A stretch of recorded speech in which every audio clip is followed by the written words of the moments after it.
baik Daud nenek moyangnya, tapi lumayan. Dia undur. Dalam kesesakan kita tahu aslinya orang. Juga dalam kelimpahan kita tahu aslinya orang. Dia saudaraku mengambil emas dari bait Allah. Ini emas-emasan. Ya. Tapi menorah zaman dulu tuh emas beneran. Dari bait Allah dilepasi, dikerat. Dan semua emas, perhiasan yang ada di istana, di rumah para pembesar, para pemimpin. Disikat semua, diberikan kepada Raja Asyur. Supaya memerangi musuhnya, itu Israel dan Aram.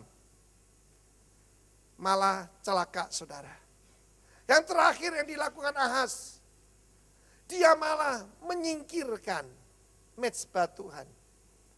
Diganti dengan mezbah asing. Mezbah daripada ilah asing. Mezbah daripada raja-raja Aram yang mengalahkan dia. Sebab pikirnya, kalau aku dikalahkan, berarti dewanya kuat. Kalau pihak sana pakai dukun, saya mesti cari dukun yang lebih manjur. Ketika dia menggeser mezbah Tuhan, Tuhan menghukum dia. Dia mati, tapi tidak dikubur di kuburan raja-raja. Dan itulah keadaan ketika dia menerimanya. Kalah, hancur-hancuran, moral hancur, dedel duel bapak bundas, utangnya banyak. Tapi mari kita lihat Hizkia. Ini kunci Alif. 2 Tawarik 29 ayat 2 dan 3.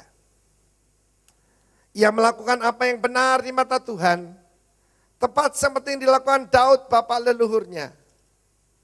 Pada tahun pertama pemerintahnya dalam bulan yang pertama, ia membuka pintu-pintu rumah Tuhan dan memperbaikinya.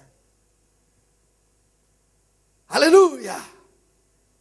Yang dia lakukan pertama adalah worship. Bapaknya menutup pintu rumah Tuhan. Yang pertama-tama harus diperbaiki adalah hubunganmu dengan Bapakmu di sorga. Bukan sektor ekonomimu. Ekonomi, kemakmuran cuma by product. Produk sampingan. Sebab mata Tuhan tertuju kepada orang benar. Dan kepada teriak mereka minta tolong. Memang banyak kemalangan diderita orang benar. Tapi Tuhan melepaskan mereka dari semuanya itu. Hizkia mendahulukan membuka pintu rumah Tuhan. Memperbaikinya. Memperbaiki itu menguatkan. Establish and restore. Ya, memulihkan keadaan seperti aslinya. Tentu saja mezbah asing itu dibakar oleh dia. Disingkirkan oleh dia. Waktu saya tadi naik ke sini, beritahu umatku kata Tuhan. Mereka ketemu mezbah atau tidak. Mezbah itu tempat memberikan korban. Mau lihat orang cinta? Dia pasti berkorban. Baru-baru ini ada pertunangan yang dibatalkan. Sebab ketika dilamar, diberikan perhiasan. Dan kemudian saudaraku, janjinya muluk-muluk. Disediakan rumah, rumahnya dibatalin. Iseng-iseng sama papanya itu, papanya ini saya kenal, hamba Tuhan. Enggak mata duitan, cuma dia ragu sama calon menantu ini. Diperiksa benar saudara, bukan berlian, sirkon. Nah kalau enggak bisa memberi ya enggak apa-apa. Tapi jangan kasih palsu dong. Amin. Dan dibatalkan. Perhiasannya palsu, apalagi cintanya. Loh kok diem saudaraku? Kalau ngasih pasti mau berkorban, betul? Ini ada mama-mama saya. Satu hari ada seorang ibu, ya, seorang ibu dengan anaknya yang sukses, dia dokter yang hebat, diajak berlibur. Mamanya agak sedikit-sedikit sudah sedikit-sedikit pikun, saya tanya, nah itu burung putih itu apa? Burung bangau, Ma. Lalu sebentar lagi tanya lagi. Yang cocoknya panjang itu loh, nah apa itu? Mama ini, burung bangau. Lalu dia terbang. Loh terbang kakinya panjang, namanya apa? Teriak anaknya. Burung bangau, saya diomongin, rewel, cerewet. Lalu mamanya bilang, nak, waktu kamu kecil, kamu tanya 20 kali, nak. Aku enggak pernah bentak kamu. Mama baru tanya 3 kali, kamu bentak-bentak mama.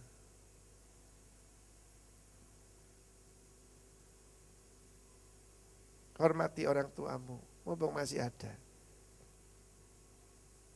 Kalau orang Cina tuh sabar, saudara.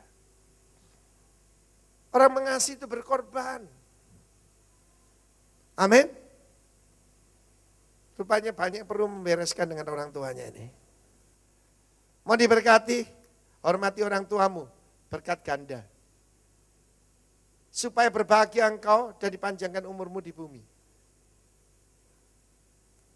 Nah saudara, ketika dia lakukan itu, dia kemudian membangkitkan kembali orang-orang Lewi. Menaikkan puji-pujian seperti Daud nenek moyangnya.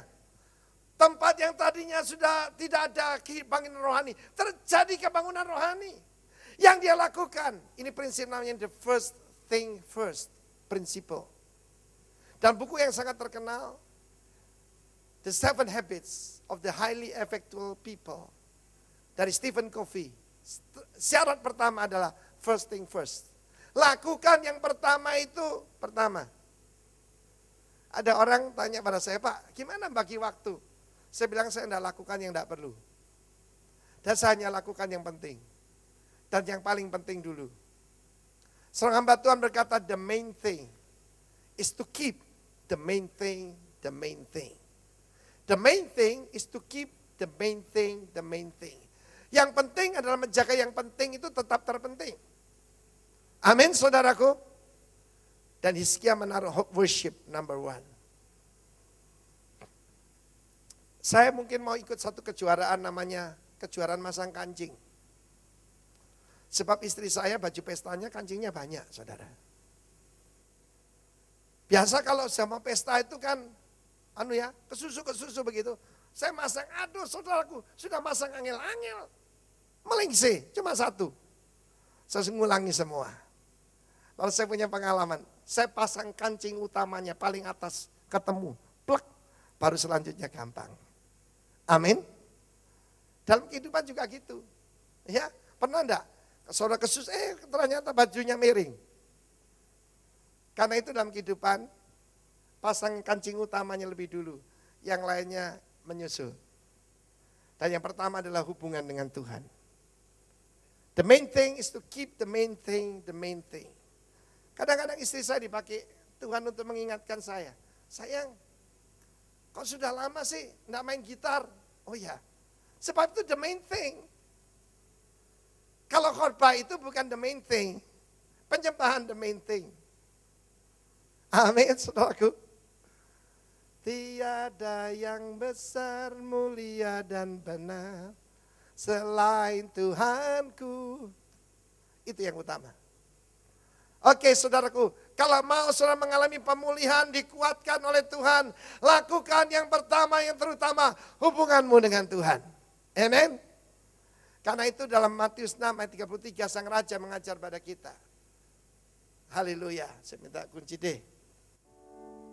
Carilah dulu kerajaan Allah dan kebenarannya, maka semuanya kan ditambah padamu. Haleluya, haleluya. Semua nyanyi.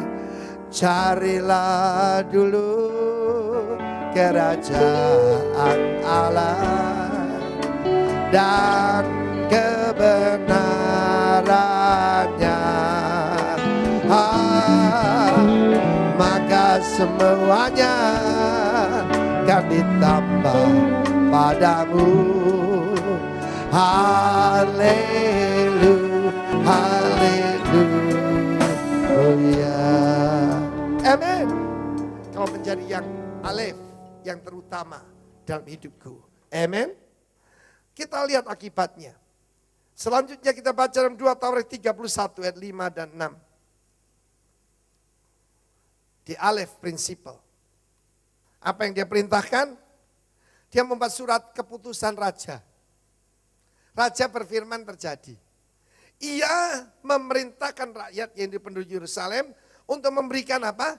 Sumbangan yang menjadi bagian para imam dan orang-orang Lewi supaya mereka dapat mencurahkan tenaganya untuk melaksanakan Taurat Tuhan.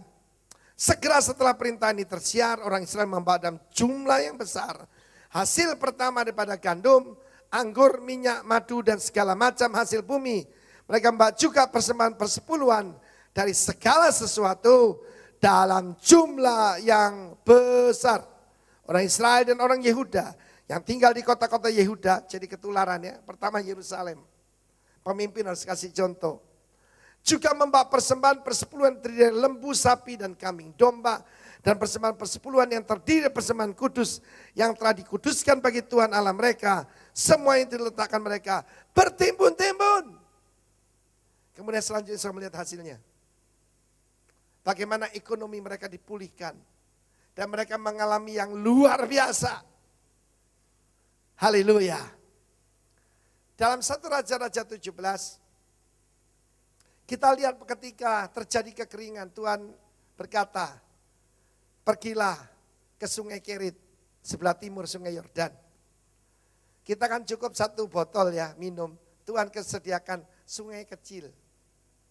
Saudara ucap syukur buat sungai kecilmu. Mungkin dokter prakteknya yang kecil, pengusaha hasil yang sedikit. Jangan ngomel, ucap syukur. Daripada orang lain tidak punya pekerjaan. Amin saudaraku. Lalu kemudian ketika habis, maka Tuhan menyuruh, tadinya pakai burung gagak saudaraku, ngirim daging. Burung gagak ngirim dendeng saudaraku. Lalu seorang janda miskin, disuruh yaitu Tuhan untuk memelihara nabinya. Dan dia berkata dalam 1 Raja-Raja 17, Nabi Elia itu berkata, saudaraku, berikan lebih dulu kepadaku sepotong roti bundar kecil. Amin. Haleluya. Ketika dia katakan itu, maka terjadi kelimpahan di rumah janda itu. Kita seharusnya bukan membawa kutuk, kemana kita pergi membawa kelimpahan. Amin. Saya tidak memperhatikan sampai ibu saya berkata begini, aneh ya. Tidak ada orang kasih tahu kamu datang, begitu kamu datang makanan seabrek-abrek. Betul mami? Betul ya? Betul ya? Begitu datang ada saja yang ngirim ini, ngirim itu. Jadi dari saudara Kamsya ya, terima kasih. Tapi berarti saudara mengerti first fruit principle. Luar biasa. Ketika saudara mengalami kesesakan, jangan pernah sentuh buah sulung. Orang tanya kepada saya, ini rekan-rekan sesama GBI, Pak Arifin, rock ministry itu aneh ya. Ya jemaatnya bukan konglomerat, orang-orang biasa. Tetapi kok selalu dapat kemurahan itu dari mana? Saya ajarkan, pertama-tama saya tidak pernah menyentuh persepuluhan. Amin. Selalu kirim ke Jakarta tidak dikurangi 1 sen. Bagaimana dengan Anda? Jawabannya mengejutkan saya. Loh saya kan full time buat Tuhan, 100%. Buat apa lagi kasih persepuluhan? Loh kok aneh? Ya aneh. Saudaraku, mana ada senior partner menyuruh kita kembalikan cuma 10%. Ya mestinya semua toh. Tetapi saudaraku, Tuhan itu baik. Saya ceritakan bagaimana sehidup saya ini diiringi oleh berkat saudara. Ketika dinubuatkan ada